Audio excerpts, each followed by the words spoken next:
বন্ধুসকল আমাৰ মাজত এনেকুৱা বহুত শিক্ষাৰ্থী আছে যিয়ে আৰ্থিক সমস্যাৰ কাৰণে পঢ়িব ইচ্ছা থকা সত্ত্বেও পঢ়িব নোৱাৰা হয়। হে বন্ধুসকল আজি মই আপোনালোকৰ বাবে লৈ আনিছো এনেকুৱা এটা ইনফৰ্মেটিভ ভিডিঅ' য'ত আপোনালোকে ফ্ৰী অফ কষ্ট এডমিশ্যন ল'ব পাৰিব। হয় বন্ধুসকল আপোনালোকে BSc নাৰ্ছিং আৰু GNM কোৰ্সত ফ্ৰী অফ কষ্ট এডমিশ্যন ল'ব পাৰিব, য'ত আপোনালোকে এই এডমিশ্যন প্ৰভাইড কৰিব ইণ্ডিয়ান অইল কৰ্পোৰেশ্যন আৰু আসাম অইল কৰ্পোৰেশ্যনে। হয় বন্ধুসকল আপোনালোকে যদি ইণ্ডিয়ান অইল কৰ্পোৰেশ্যন অৰ্থাৎ অইলৰ এই BSc নাৰ্ছিং এডমিশ্যন বা GNM নাৰ্ছিঙত যদি এডমিশ্যন ল'ব বিচাৰে তেতিয়াহ'লে আপোনালোকৰ এলিজিবিলিটি ক্ৰাইটেৰিয়া কি হ'ব, আৰ্টছ কমাৰ্চ শিক্ষাৰ্থীসকলে এপ্লাই কৰিব পাৰিবনে নাই, আৰু এই কোৰ্সটো কৰাৰ আপোনালোকৰ এজ লিমিট কিমান, ইনটেক কেপাচিটি কিমান আছে, আৰু কোৰ্সৰ ডিউৰেশ্যন কিমান, আপোনালোকৰ সিলেকশ্যন প্ৰসেছ কেনেকুৱা হ'ব, সম্পূৰ্ণ কথা মই আপোনালোকক এই ভিডিঅ'টিত জনাবলৈ গৈ আছো। তোমালোকৰ তেতিয়ালে ভিডিঅ'টি শেষলৈকে চাব। তোমালোকৰ তেতিয়ালে বলক আজিৰ মূল ভিডিঅ'টিলৈ আমি আগবাঢ়ো। হয় বন্ধুসকল ইণ্ডিয়ান অইল কৰ্পোৰেশ্যনৰ যি নাৰ্ছিং স্কুল আছে দুলিয়াজান হওক বা নুমলীগড়ত হওক, এই নাৰ্ছিং স্কুলবিলাকত প্ৰত্যেক বছৰে তেওঁলোকে ফ্ৰী অফ কষ্ট দুখীয়া বা ৰিজাৰ্ভ কেটেগৰী বা অন্যান্য পিছপৰা শ্ৰেণী বা আৰ্থিকভাৱে দুৰ্বল শিক্ষাৰ্থীসকলৰ কাৰণে তেওঁলোকে বিনামূলীয়া BSc নাৰ্ছিং যিটো 4 বছৰীয়া কোৰ্স হয় আৰু GNM কোৰ্স যিটো 3 বছৰীয়া কোৰ্স হয়, তেওঁলোকে প্ৰত্যেক বছৰে এডমিশ্যন প্ৰভাইড কৰে। আৰু এই কোৰ্সসমূহত আপোনালোকে যদি এডমিশ্যন ল'ব বিচাৰে তেতিয়াহ'লে আপোনালোকৰ যি এলিজিবিলিটি ক্ৰাইটেৰিয়া BSc নাৰ্ছিং হ'লে আপোনালোকে সায়েন্স বেকগ্ৰাউণ্ডৰ শিক্ষাৰ্থীসকলে পঢ়িব পাৰিব। আৰু লগতে বন্ধুসকল যেটো GNM কোৰ্স আছে এই GNM কোৰ্স কিন্তু কেৱল সায়েন্সৰ শিক্ষাৰ্থীসকলে যে এপ্লাই কৰিব পাৰিব তেনেকুৱা নহয়, ইয়াত আৰ্টছ কমাৰ্চ শিক্ষাৰ্থীসকলেও এপ্লাই কৰিব পাৰিব। BSc নাৰ্ছিঙৰ কাৰণে 10+2 সায়েন্স হ'ব লাগিব ইতিমধ্যে মই কৈছো, আৰু ইয়াত আপোনালোকক কি হ'ব লাগে 50% এগ্ৰিগেট থাকিব লাগিব জেনেৰেল কেণ্ডিডেটসকলৰ কাৰণে। আনহাতে যিসকল ST SC কেণ্ডিডেট আছে তেওঁলোকৰ 45% মাৰ্কছ যদি হাই সেকেন্ডাৰী সায়েন্সত আছে then they will be eligible for the BSc nursing. And GNM nursing এডমিশ্যনৰ কাৰণে 10+2 হ'বই লাগিব, সায়েন্স যদি আছে সায়েন্সৰ শিক্ষাৰ্থীসকলে এডমিশ্যন ল'ব পাৰিব, প্লাছ তেওঁলোকৰ 40% এগ্ৰিগেট ইংলিছত থাকিব লাগিব, 40% এগ্ৰিগেট থাকিব লাগিব। আনহাতে যদি আৰ্টছ বা কমাৰ্চৰ শিক্ষাৰ্থীসকলে ল'ব বিচাৰে তেতিয়াহ'লে তেওঁলোকৰো 40% মাৰ্কছ থাকিব লাগিব, কিন্তু আৰ্টছত তেওঁলোকক কি হ'ব লাগিব মেথমেটিক্স হওক বা বায়'টেকনলজি হওক বা economics, political science, history, geography এইবিলাক সাবজেক্ট থাকিব লাগিব। আনহাতে কমাৰ্চৰ শিক্ষাৰ্থীসকল যদি হাই সেকেন্ডাৰীত বিজনেছ ষ্টাডিজ, একাউণ্টেঞ্চি এইবিলাক যদি আছে অফক'ৰ্ছ তেওঁলোকে এডমিশ্যন ল'ব পাৰিব। হয় বন্ধুসকল কমাৰ্চ যদি পঢ়ে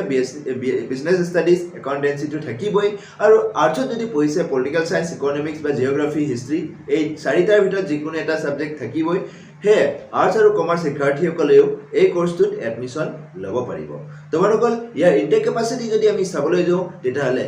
এই BSc নাৰ্ছিং এডমিশ্যনৰ ইনটেক কেপাচিটি 30, আৰু ঠিক তেনেধৰণে GNM নাৰ্ছিং এডমিশ্যনৰ ইনটেক কেপাচিটি হৈছে 30, আৰু এই 30 সিট তেওঁলোকে এনেধৰণে ভাগ কৰিছে, অৰ্থাৎ ৰিজাৰ্ভেশ্যনৰ ফেচিলিটিজ তেওঁলোকে এনেধৰণে ভাগ কৰিছে। 30 সিটৰ ভিতৰত আনৰিজাৰ্ভ কেটেগৰীয়ে লাভ কৰিব 14 সিট, আৰু EWS কেণ্ডিডেটে লাভ কৰিব 3, আৰু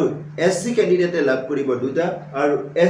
ST লাভ কৰিব 3টা, আৰু OBC MOBC লাভ কৰিব 8টা সিট। তো টোটেল 30 সিট এনেধৰণে তেওঁলোকে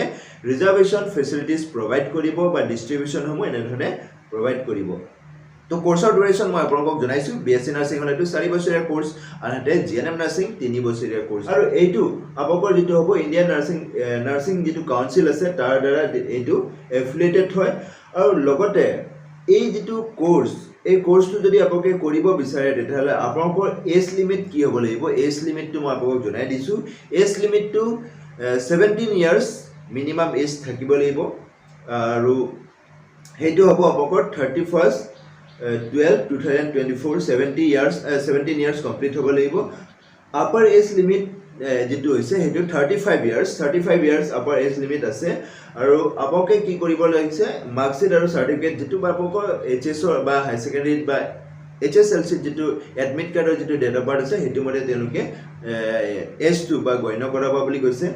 লগতে আপোনালোকৰ এজ ৰিলেক্সেশ্যন দিয়া আছে ওপৰেঞ্চি ST SC সকলৰ কাৰণে 5 ইয়াৰ্ছ, আৰু আপোনালোকৰ OBC নন ক্ৰিমিলিয়াৰ অৰ্থাৎ NCL সকলৰ কাৰণে 3 ইয়াৰ্ছ, আৰু PWD ৰ কাৰণে 5 ইয়াৰ্ছ ৰিলেক্সেশ্যন দিয়া আছে।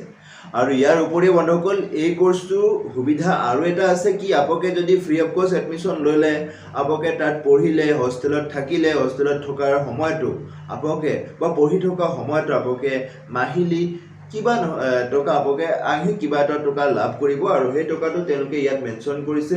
যে আপোকে 2500 টকা ফাৰ্স্ট ইয়াৰত লাভ কৰিব যদি জিএনএম পঢ়ে আৰু সেকেন্ড ইয়াৰত আপোকে 2700 টকা মাহিলি লাভ কৰিব আৰু থাৰ্ড ইয়াৰত 2900 টকাকৈ আপোকে মাহিলি লাভ কৰিব আৰু লগতে বন্ধুসকল আপোকক মই জনাই দিওঁ এই জিএনএম কোৰ্স বা বিএসসি নাৰ্সিং কোৰ্সটো যদি আপোকে কমপ্লিট কৰে থ্ৰু দা আসাম অইল নাৰ্সিং স্কুল তেতিয়াহলে আপোকে এই কোৰ্সটো কৰাৰ পাছত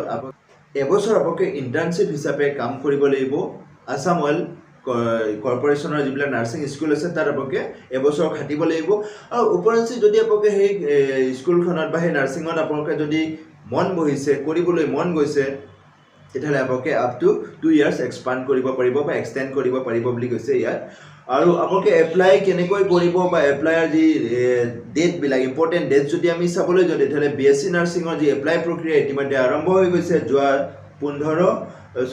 যোৱা 10 জুনৰ পৰা আৰম্ভ হৈ গৈছে আৰু ইয়াৰ লাষ্ট ডেট 10 জুলাই আৰু লাষ্ট ডেট আছে আপোকে এপ্লাই কৰিব পাৰিব এতিয়াও সময় আছে আনহাতে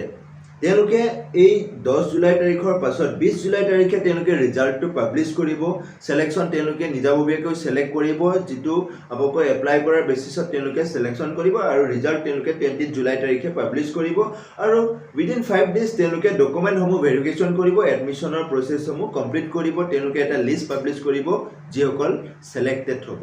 আনহাতে বন্ধুসকল জিএনএম নাৰ্সিঙৰ কাৰণে ইতিমধ্যে এপ্লাই প্ৰক্ৰিয়া আৰম্ভ হোৱা নাই 15 জুলাইৰ পৰা আৰম্ভ হ'ব এপ্লাই প্ৰক্ৰিয়া তেওঁলোকে নোটিফিকেশন যোগে জনাইছে 15 জুলাইৰ পৰা এপ্লাই প্ৰক্ৰিয়া আৰম্ভ হ'ব সময় এতিয়াও আছে আজি যেহেতুকে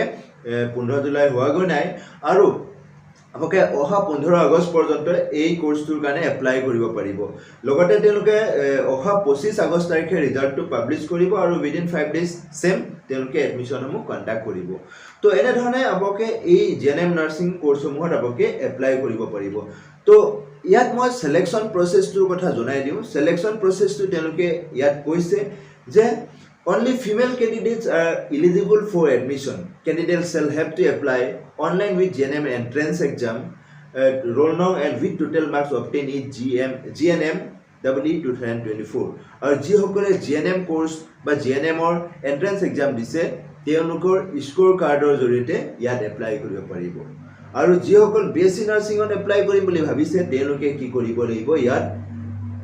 বিএসসি নাৰ্সিং তেওঁলোকে হাই সেকেন্ডাৰী পাস হ'ব লাগিব সায়েন্সত আৰু ফিমেল ক্যান্ডিডেট হ'ব লাগিব আৰু যদি তেওঁলোকে কমন এন্ট্ৰেন্স এক্সাম CWE 2024 দিছে সেই ৰোল নম্বৰ আৰু টোটাল মাৰ্কছৰ জৰিয়তে তেওঁলোকে এই কোৰ্সটো